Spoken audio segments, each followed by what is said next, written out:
Halo msikilizaji wa Sauti ya Matangazo, tumepokea taarifa mbaya za huzuni, taarifa za majonzi, taarifa za simanzi, taarifa za msiba kutoka kwa familia ya Joseph Haule, fundi kuchomelea maarufu kama Jopa Wataalamu Workshop wa hapa Matunda Sichunya.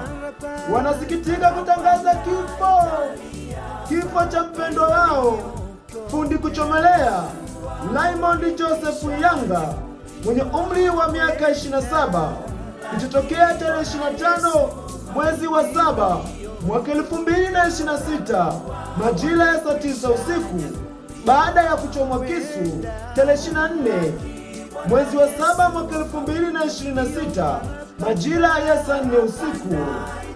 Mwili wa marehemu kwa sasa upo safarini kuelekea huko Singida, na msiba utakuwa kwao Singida vijijini, kata ya Iguguno, kijiji cha Lyoto, na mazishi yanatarajiwa kufanyika tarehe 28 mwezi wa 7 mwaka 2026 majira ya mchana huko kijijini kwao Lyoto.